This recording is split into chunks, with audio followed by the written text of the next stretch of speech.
Welcome to Get Rich Education. I'm your host, Keith Weinhold. To increase your velocity of money and your cash flow, create arbitrage, amplify your financial leverage, and grow the size of your portfolio all at the same time, and without being taxed on the gain, then a 1031 tax-deferred exchange could be right for you.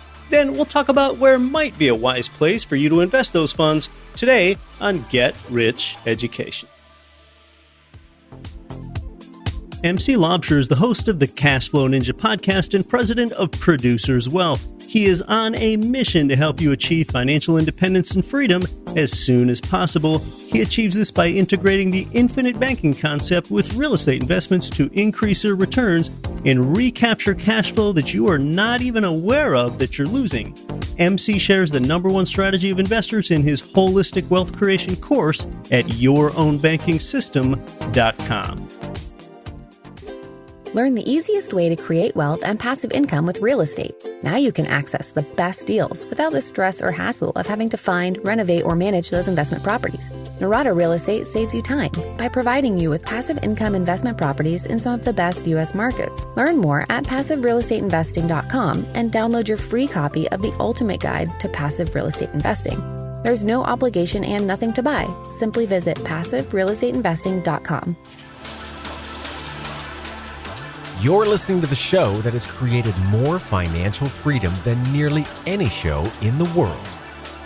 This is Get Rich Education.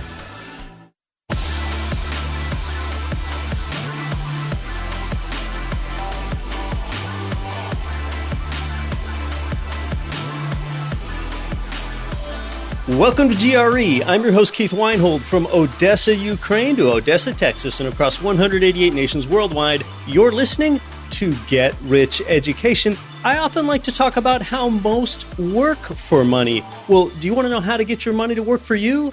That is mere retail mutual fund talk right there. That's what makes GRE different. I'll tell you that you should not focus so much on getting your money to work for you. Instead, get other people's money to work for you. Like the banks, when you get an 80% loan for an income property and put 20% down yourself. But here's a paradigm. Rather than just having 80% worth of other people's money working for you as leverage, you can get pretty close to 100% of other people's money working for you on an income property. How is that? Because you get your 20% down payment, or 25, whatever it might be, but you get it from the proceeds of a 1031 exchange where you just sold property, because there's a pretty good chance that the property that you're selling to exchange up for had leverage working in it as well. You were leveraging bank money to pull equity out of your relinquished property to put it into another property where you're going to get even more leverage. So then there's a good chance that even your down payment then for your new, usually larger property was levered capital. You know, so many real estate investors are well positioned to do a 1031 exchange that I'm not really sure what they keep waiting for. Maybe they hope that they're going to die of natural causes before they get it done. I'm not sure. If you have 50% equity in one income property, you might be able to trade up for 3 properties and put 20% down payments in each one of them. 1031s are pretty amazing. All at the same time, you can increase your velocity of money, increase your cash flow, create arbitrage, amplify your financial leverage, grow the overall size of your portfolio, and get geographic diversification all at the same time without being taxed on the gain. And there are no limit to the amount of times that you can do a tax-deferred exchange in your life. So it basically becomes tax-free then, because upon your death, the property's basis steps up so that you won't leave your heirs with any tax liability either. You, the Get Rich Education listener, fortunately do think about these big picture forces. See, that's where you make wealth for yourself. That's where generational wealth for others is created. Unfortunately, most people think like our poor character, Scarce Skip, that focuses on living below his means rather than expanding his means. What's Skip doing this week? Oh, I am so embarrassed for this. He has set up a folding leg table near a busy intersection and he's trying to put his own decals onto cookie boxes to make them look like limited edition Thin Mints because he figures that he can net $30 today that way. Oh my gosh, what an ignominious existence. Skip is going to go back to his apartment then where it's 82 degrees because he doesn't want to run the air conditioner.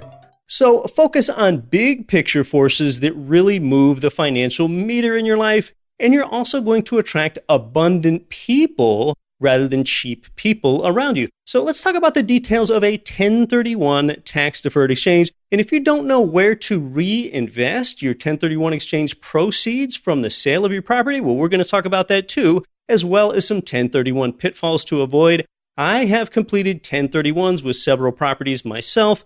I have been traveling lately. I am in Guatemala City, Guatemala today. I am checking out an agricultural real estate investment, also having some fun hiking volcanoes. Last week, I was in both Dallas and Houston, Texas on a real estate-related trip.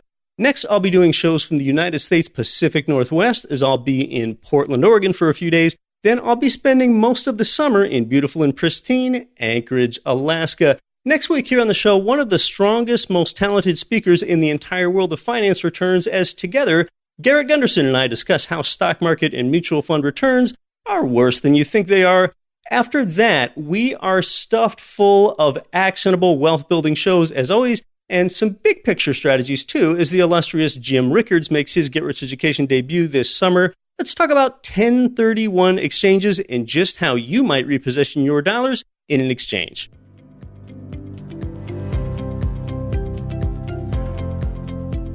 I'd like to welcome Dave onto the show. We met last year. I since caught up with him in California. He joins us from Ohio today. Welcome to Get Rich Education. Thanks for having me, Keith. Dave, when you sell an investment property, hey, that's great if you have a capital gain and you have some appreciation. If you want to go ahead and sell it for more than you bought it for, congratulations. But then, you know what? The taxes on that are often worse than what a lot of people think. A lot of people think, okay, well, I'll have to pay a 15% tax on my gain portion, but it's actually more than that. So talk to us about some of those taxes. That's correct. A lot of people think it is just 15%, but what they don't realize is certain income brackets actually put you above 15%. And then there's the good old Affordable Care Act. That is another 3.8%. So really people just on a federal level, Keith, are looking at 15 to 23.8% just on the federal level. And we haven't even talked about state taxes yet. That's right. The federal capital gains tax is 15% for a lot of people, 20% for certain incomes, and then, that Affordable Care Act tax. So now we're up to a range of 15 to 23.8% just for the federal tax, but it doesn't stop there. It doesn't. So in Ohio, you're looking at an additional 5%. California is the real gouger. You're looking at an additional 13.3% state taxes alone. And then you get into depreciation recapture. So before we get into depreciation recapture, just so everyone's caught up, we're talking about an individual state capital gains tax on top of the 15 to 23.8% federal capital gains tax. A lot of the states in the Midwest, they might average around a 5% state federal capital gains tax on top of the 15 to 23.8 federal. And then California, like Dave mentioned, you're not hearing this wrong, 13.3% state capital gains tax on top of the 15 to 23.8 federal. And then we're not done.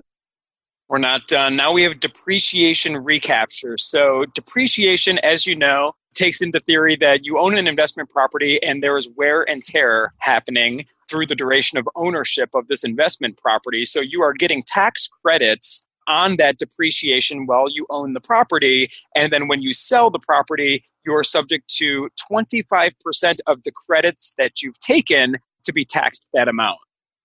So each year you own this investment property, you have the ability to, and as Rich said, tax advisor Tom Woodwright often comes here and tells us, you actually have to take the depreciation, a portion of the building that you can write off, which really helps you such that you don't even have to pay tax on all of your cash flow. But that portion that you're writing off each year, the federal government is going to try to go ahead and recapture 25% of that on top of the capital gains taxes that we talked about. So this can feel punitive to some people. It's crazy, Keith. So you got your federal taxes, you got your state taxes, and then you got the depreciation recapture. So it could really add up at the end of the day. So fortunately, as real estate investors, we get terrific tax breaks. And one of the tax breaks is the 1031 exchange, named for Internal Revenue Service Code 1031. It allows us to defer all of those taxes that we just described. So talk to us about what a 1031 is and where it came from. So you nailed that one. It is based off the Section 1031 of the tax code. And what this allows us to do is upon the sale of an investment property, and I really want to hammer that point home, Keith, it is only for an investment property. You cannot do this for a primary residence. It's only for a business or investment. And when you sell a business or investment property, the capital gains you are able to defer by rolling those capital gains into another business or investment property. So you can defer those taxes and put those proceeds into another business or investment property.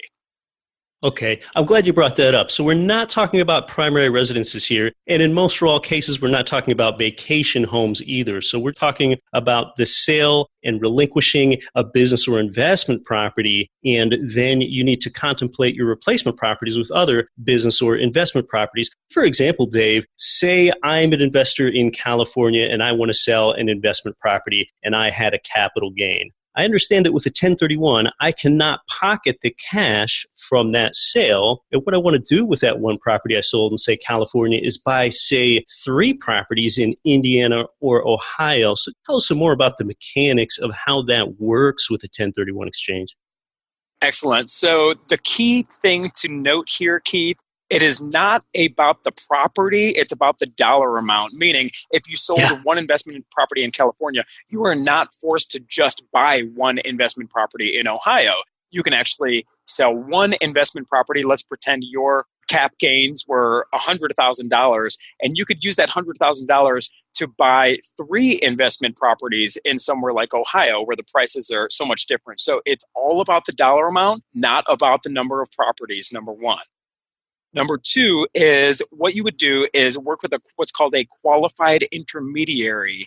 And we work with qualified intermediaries. These are basically middleman company, almost like an escrow company that is going to work with your title company or work with your escrow company if you're in California. And they are going to manage the money and make sure it is done correctly to meet all the IRS stipulations. So this tax deferment actually happens and it's done correctly. Yeah, I want to ask you more about the QI in a moment, the qualified intermediary. But just to be clear, so we're talking about an example of selling a California property. Dave, you're bringing up the example of you have a $100,000 capital gain. And yes, it's all about the money and matching up these dollar amounts, not the number of properties. But in addition to you having a $100,000 capital gain that you need to completely consume and use up, say in this example on 3 Ohio income properties for those down payments, in addition, you also need to take on as much or more debt as you had on the California property. So if your sale of the relinquished California property had a $240,000 debt payoff, now you have to have $240,000 worth of debt or more on the replacement properties, which in this case is where we're talking about 3 Ohio income properties, for example. But this all has to go through a qualified intermediary. We talked about how you cannot touch the money in this process. So tell us more about that qualified intermediary, or we'll save some oxygen and call them the QI hereafter. So the QI, this is basically the 1031 industry, or who does 1031 exchange, it's a non-regulated industry. So you need a qualified intermediary, a QI, who's going to handle this. And there's trusted companies out there that we work with. And essentially, there are some rules here. So I think you brought up a great point. You need to match the debt that you had paid off with the investment property you sold. And then this QI is going to work directly with the title company or escrow company who's handling the sale of that investment property.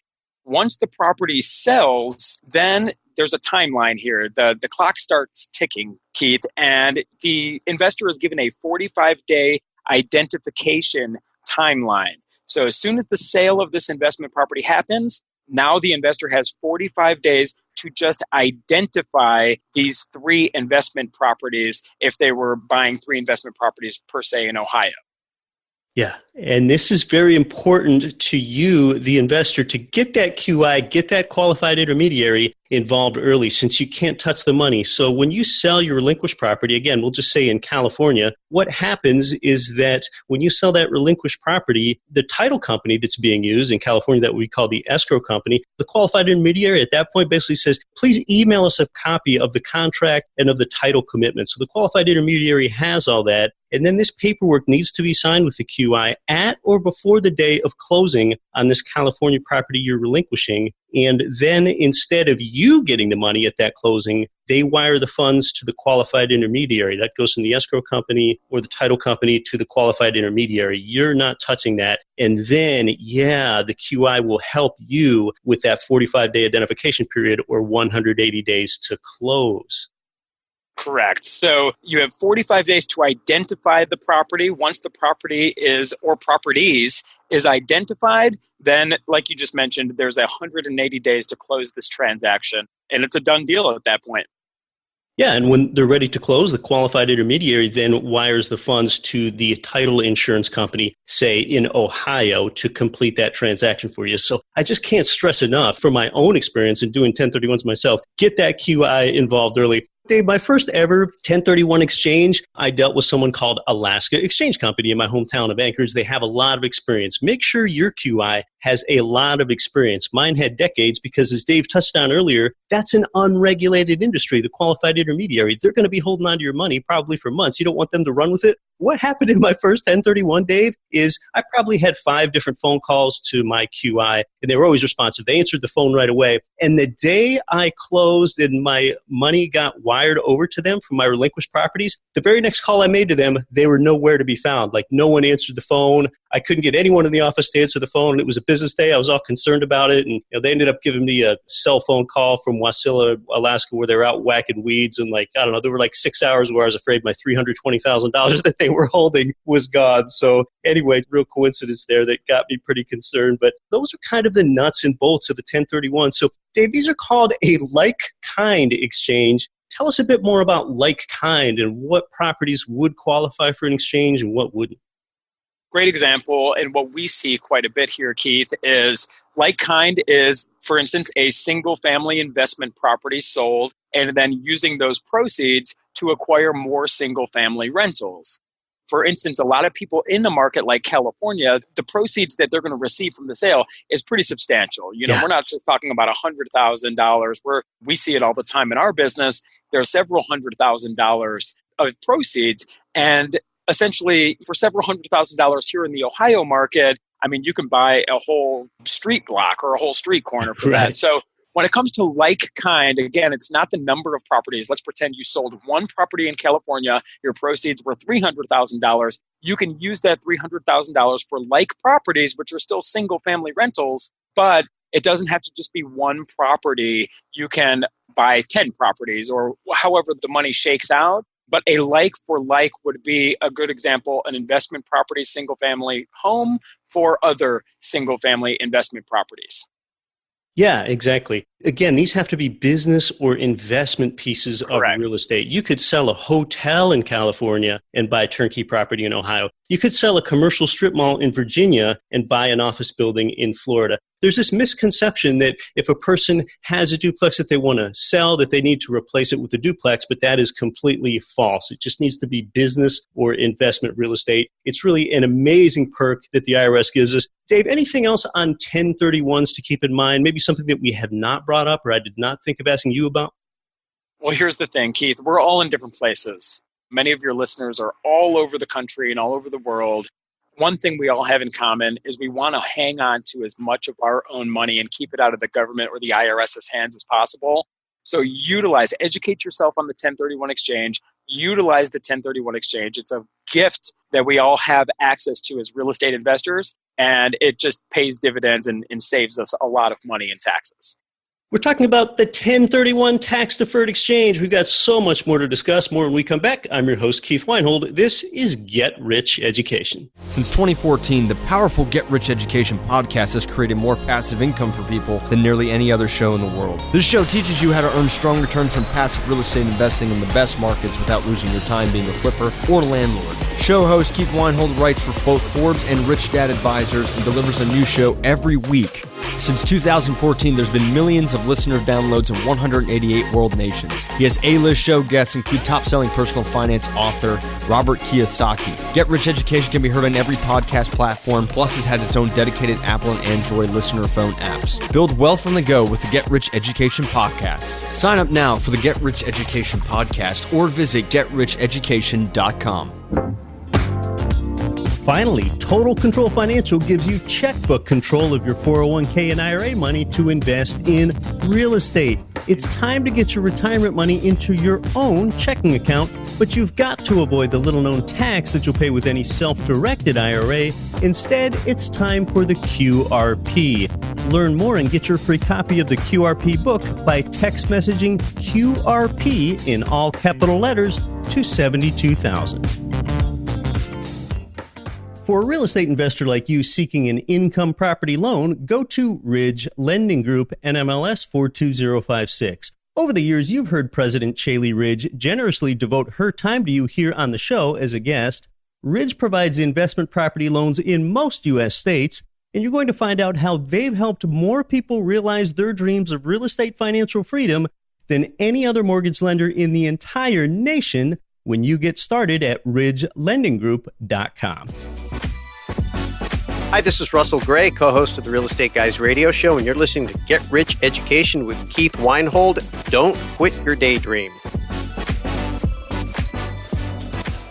Welcome back to Get Rich Education. We're talking with Dave. We've been talking about the 1031 Tax-Deferred Exchange and that Ohio could potentially be an excellent place for you to go ahead and place your funds because you do get a high cap rate and you do get a high ratio of rent income to purchase price. And Dave, you're a provider there in Columbus, Ohio. And for those that aren't familiar with it, although not by MSA, Columbus is Ohio's biggest city, and it is the state capital. So just talk to us about some of those bigger picture market drivers in Columbus, Dave. So Columbus is a great market, and I've spoke to investors all over the country, all over the world, and sometimes I've met investors out in California, and they think Ohio, they think cornfields, they think farmland and stuff like that. And I always like to joke around. I say this. So if you are living or investing in Ohio, you're in one of the 4 C's. It's either Cleveland, Columbus, Cincinnati, or cornfields. There are a lot of cornfields out there, but the major cities are definitely Cleveland, Columbus, and Cincinnati. I'm partial to Columbus for several reasons. As you mentioned, it is the capital of Ohio. And one of the biggest drivers, one of the biggest overview things here, Keith, is the Ohio State University. It's one of the biggest universities in the entire country, and over 68,000 students every single year come to Columbus just to attend that university. That's a biggie. That is definitely a big driver. And then, of course, when you have a state capital, you do have some base of stable jobs there, in addition to the Fortune 500 companies that are in Columbus. Sure. So some of the Fortune 500 companies here, Keith, is Nationwide. You see the commercials out there. Nationwide is on your side.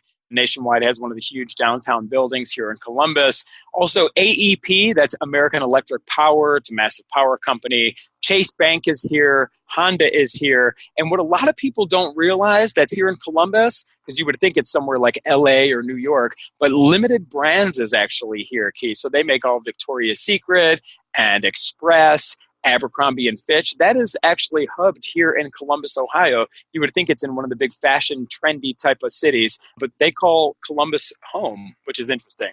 Yeah, and there is the slow trend of businesses and people moving from high cost of living and high cost of labor areas to lower areas, or for the companies that are already there, there's less incentive for them to want to move because they do have that low cost of living and low cost of labor. So as an overview, what I really like to touch on is the average cost of housing is way less than the national average, but the income is still high. You're pushing right around $50,000 is the average income. So people are still making money here. There's Fortune 500 companies here, but the affordability is still there as well. You can afford housing, and it's great for us real estate investors. When we hear that, what that means is, number one, people are making money, people have salaries, people have income, but we can still afford investment properties. So we can gather up properties here in Ohio, and people can still afford to pay the rent. That's what's most important. We're talking about a city with 2 million residents in its metro area size. It's actually the 14th largest city, not metro area, but city in the United States. And Forbes has even noted that it's the only large northern city to grow as much as 10% from 2010 to 2018. So there is substantial growth there too. It's actually the only city in the Midwest that has never not grown. So it's grown every single year. It's never gone down in population. And another key note here, Keith, is the median age is relatively young. The median age here in Columbus is roughly 35 and a half. So that means these are working professionals. It's a working city. And that's great for us as real estate investors to know. Yeah. So you and your company, you decided to set up shop there because you do have a lot of these positive market drivers. You do have growth. A lot of places in the United States, frankly, have had that for the last decade. But what most places don't have is this high ratio of rent income to purchase price that you do have there when an investor with a 20% down payment and an 80% loan can produce cash flow. So you decided to build a team and a system here to make it convenient for investors to invest in Columbus. So tell us about that. Sure. So we are here in the Columbus market, Keith. We live here. It's myself and my business partner. We invest in this market. We invest side by side with people all over the U.S. and all over the world who want investment properties in a stable marketplace. So the way we started out, Keith, is real estate investors ourselves. We started out building our own buy and hold portfolio. And then through our network, people in California, people all over the place said, hey, you guys are acquiring these investment properties. Can you help me invest in Columbus as well? So through osmosis and through demand, we created our company. That's what we do. We buy homes. We rehab these homes from head to toe. We are a licensed internal property management company. If the people choose to use us, we will get this property rented to a qualified resident, and we will continue to manage this property for an investor no matter where they live. They can live where they want, but invest where it makes sense, and Columbus is a great place to invest. That is the formula. So what you've done is you've really integrated the turnkey process, which is where the rehabilitation comes in. So you rehabilitate distressed homes, you put a tenant in it, and then you make that available to an investor. So talk to us some more about how you're really one of the companies that integrates that turnkey construction arm with your ongoing property management, because that property management is the glue that makes this entire thing stick together for an investor. These are LTRs. These are long-term relationships when an investor Correct. buys a property like this, and you are married to your manager. So talk to us more about that turnkey and rehabilitation integrated with the property management. Sure. Well, here's the thing. We do offer property management. And if somebody wanted to go with somebody else, hey, that's okay too. We stand by our product from the construction side to the property management side. Everything is in-house though, Keith. We are not just a sales company where we're just selling properties and shaking hands and parting friends. Not only do we handle the construction, we can handle the property management if the person wants us to. We're fully licensed to do that here in Columbus, but we invest in this market too. We're not going anywhere. This isn't just an operation where we make a sale and, hey, we're on the beach somewhere in Florida or something like that. No, we're not going anywhere. We're heavily invested in the Columbus market, and we're going to be here for a long, long time. And that's what investors want to know. They want to know that we're going to be here for 5 years, 10 years, and that we're heavily invested in the market side by side with people who are also investing in the Columbus market. You eat your own cooking. You guys are investors yourselves in that market. That's how you began. So you're investing side by side with new turnkey investors. And you can brag for a moment. I know that your company got an award that Central Ohio gave out to only 8 businesses. We are nominated. We're going to find out if we actually won the award here in a few days, but it's a pretty big award. And that's the thing. We create jobs here in the Columbus market. And we're a staple here when it comes to real estate. We're doing a ton of real estate transactions. We're not going anywhere. We stand by the Columbus market, and it's a great place to invest. And we create jobs. So we create jobs with construction. We create jobs with the property management. we're a licensed real estate company, and we're just super proud of the marketplace that we invest and work in. That's what I tell investors too. You create jobs in these markets. All the jobs you create, from someone potentially pouring a foundation or setting a window or installing carpet and laminate floor, you're basically creating value and making jobs for other people. So tell us more about exactly what you do and that genesis of that turnkey process, Dave, about how you buy your houses in as-is condition and take it from there. So our company is really broken into 4 pillars. Pillar number 1 being acquisitions, and we acquire the majority, if not all of our homes off market. So these are not homes that we're just picking off of online or picking off of Zillow or something like that. We cultivate our own inventory, and all of the properties then we acquire. We actually take title. So we're not just a middleman. We're not just pushing paper. We will find an off-market property that's most likely needing some love, and we will acquire this property, take title, and then we will rehab this property from top to bottom using licensed professionals. So we are taking the risk. We are managing the rehab, and we're managing the contractors, and we use long-term materials, and we build these properties to last. We build these properties and rehab these properties for the long term. So we don't use a lot of carpet. With flooring, we're going to use good, heavy laminate flooring that's going to last. We're going to use tile. We're going to restore hardwoods. We're not going to use a lot of the carpet. And we're not going to do this cheap. We're going to replace the mechanicals. We're going to replace the windows. We're going to replace the roof, because when we provide this property to an investor who's wanting a turnkey property, we don't want them to have major expenses for the first several years. We want this to be, like you said, an LTR, a long-term relationship where they're getting that consistent ROI. So we acquire these properties, we take title, we rehab these properties, and then, as I mentioned, we are a licensed property management company. So we are going to use a licensed realtor to identify a resident. We're going to thoroughly screen these people out. We're going to make sure they have the job history. We're not going to accept people with prior felonies or prior evictions. And we are going to screen out this resident, move that resident in, begin collecting the rent, and then we are a licensed property management company. So we're going to collect that rent every single month, and we are going to disperse that rent to the rightful owner. In this case, it's the turnkey buyer. And we have a great sales department as well. So we have a great customer relations department. We're looking forward to working with a lot of your listeners, and we have a team here in place that's going to onboard them, make sure they understand all the paperwork involved. It's very simple, and we want them to have that good long-term experience and provide a great property, and really it's rehabbed from head to toe by licensed professionals. So it's really a turnkey experience is what we're shooting for.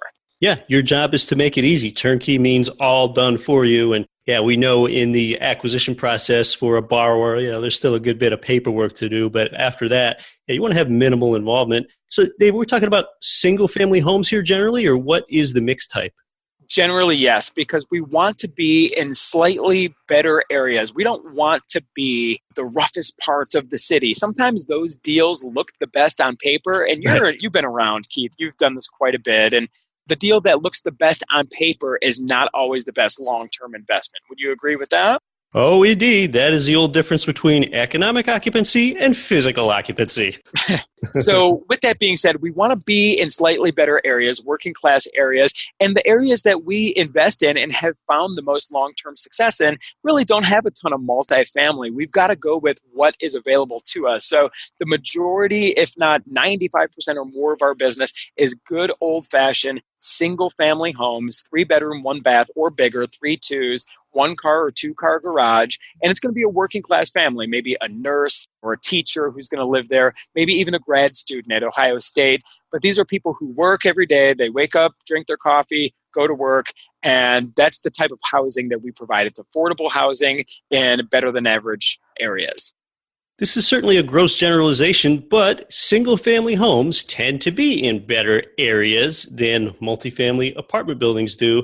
Talk to us about the typical rents and purchase prices on your product there. So where we're at, the investor can pretty much expect to be right about a 0.75 to a 1% rent to value ratio.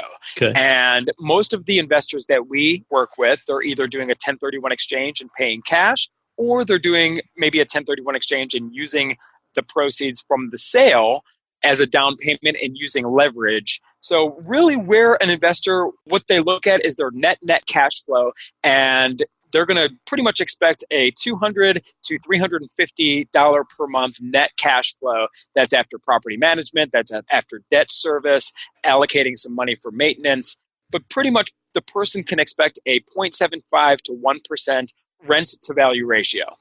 So if you think about it, with the 1031 stuff that we talked about earlier, if you're in California, you might be getting a 0.4% rent to value ratio on just say your $1 million property. If you do a 1031, you might get 0.9% on, just to keep it simple, say $1 million worth of property in a place like Columbus, Ohio. So therefore, you were getting $4,000 a month in rent income on your $1 million property in California. You could get $9,000 a month on several income properties that total $1 million in value in Ohio. Well, that's a difference. That's a spread of $5,000 a month, $9K a monthly income instead of $4K. If you don't do something like this, you're actually losing $5,000 every month.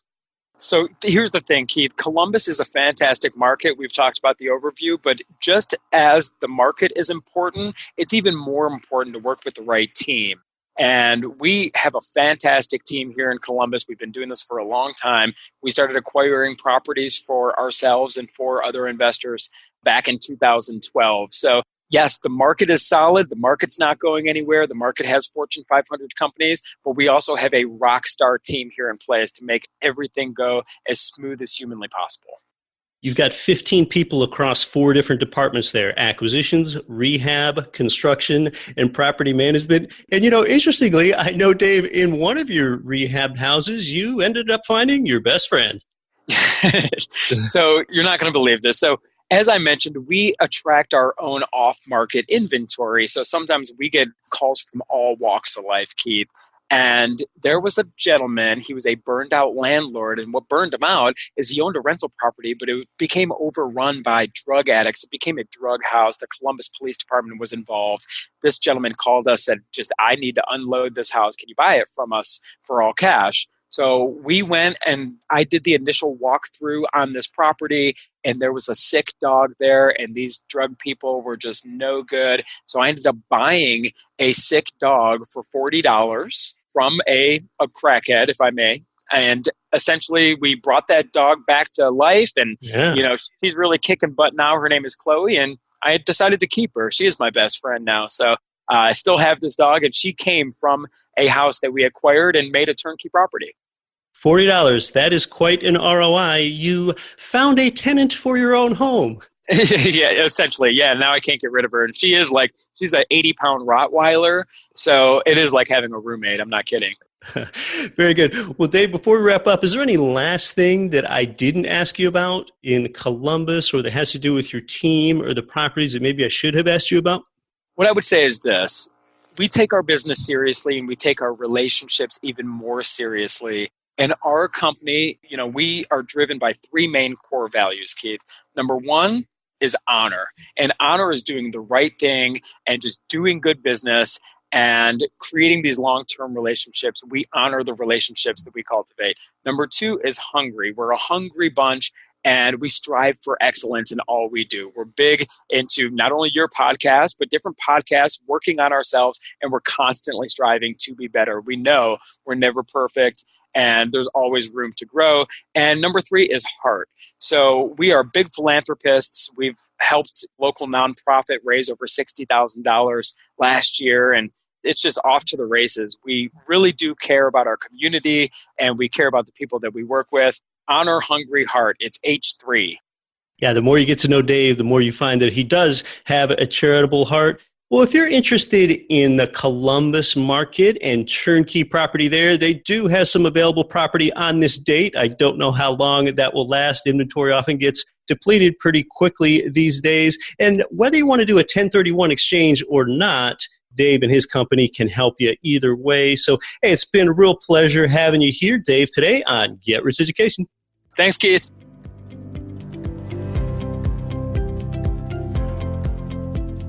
Well, yeah, great stuff with 1031s in Columbus, Ohio, potentially being a wise place to reposition your equity dollars. Now, again, we're only talking about investment properties here, not primary residences. Californians could pay as much as 23.8% in federal capital gains taxes plus 13.3% state. That equals 37.1%, and that's among the highest rates in the entire world on capital gains tax. The entire world. Basically, 3/8 of your gain is taxed. For every 5 parts you keep as a Californian, you lose up to 3 parts in capital gains tax. That's why some Californians have moved to neighboring Nevada. In fact, what some Californians try to do is move and then sell in order to avoid that capital gains tax of up to 37%. Well, California has something called the Franchise Tax Board, the FTB, that polices the line between residents and non-residents pretty closely. If you're in California for more than 9 months a year, then you are presumed to be a resident. I'll put a link in the show notes to a Forbes article for you about that. The Golden State has 40 million residents. That's about 1 in every 8 Americans. Yes, 1 in every 8 Americans is a Californian. And I've never been a resident of California, and I've sure enjoyed their amenities along the way, just the same from Yosemite to Sequoia to climbing Mount Whitney to checking out all of their fine beaches. Some people think that California's population is falling with people moving out due to high costs and tons of regulations and high taxes, but that is not true. Its population is still growing, just more slowly than before. I'm one of the few people that says don't move for taxes, because if you truly live where you want to live and invest where the numbers make sense and you believe in that, then you've got to live where you want to live. But whatever state or country you live in, if you can defer your capital gain from a sale, then be sure to defer your capital gains tax, just like I always have. I've legally never paid capital gains tax in my entire life, thanks to 1031s. Now, 1031s can get a little complicated. What I tend to do is lump a bunch of properties together in just one exchange. So I bring on some of that complication myself, but that way I can do fewer exchanges. I find that approach better overall. For example, you can sell 2 properties and trade them up for 2 larger replacement properties, all in the same one exchange. I've done it before. QIs typically have pretty low fees in exchanges. In fact, I did one exchange with $2.6 million worth of properties, and my QI fees for all of that were only $1,500. So QI fees would never be a deterrent to you doing an exchange, but you do need to understand that it is going to take your time, and it is a high return on time invested for you when it's well thought out. When you've sold your properties and you're looking to replace them, you need to choose the replacement rule that you want. You'll choose from either the 3-property rule, which I usually choose, or the 200% rule, or the 95% rule. Those are the 3 different rules, and your QI can help walk you through the nuances of those replacement criteria. In the media, I've seen 1031 tax-deferred exchanges be referred to as a tax break for the wealthy. Well, everyone has the same opportunity to do one, just like you do, and there's a good chance that if you do execute a 1031 exchange, you have set yourself up to be substantially wealthier than average. In Columbus, Ohio, they're used to doing 1031s, but whether you're doing one or not, you can buy there in Columbus, no matter what state or country you live in. Columbus has a high quality of life, high employment, and a low cost of living.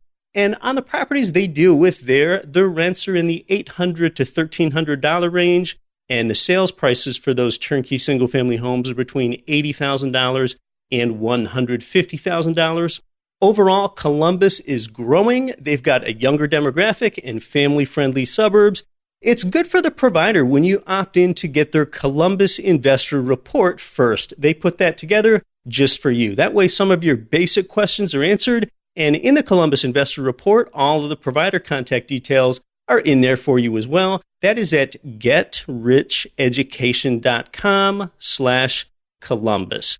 Next week on the show, Garrett Gunderson and I are together again. Increase your velocity of money at getricheducation.com/Columbus. I'm your host, Keith Weinhold. Don't quit your daydream.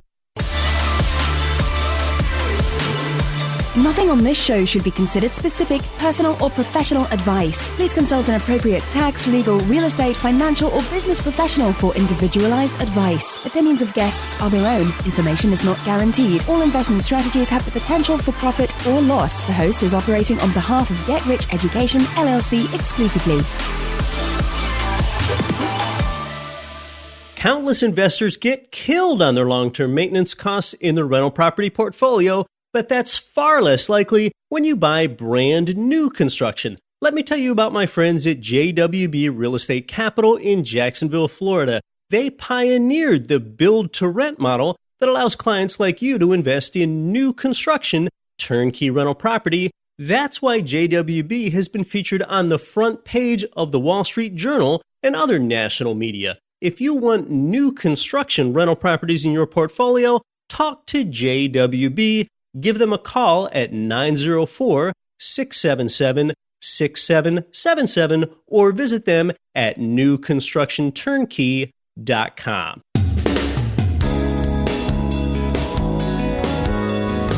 The preceding program was brought to you by your home for wealth building, GetRichEducation.com.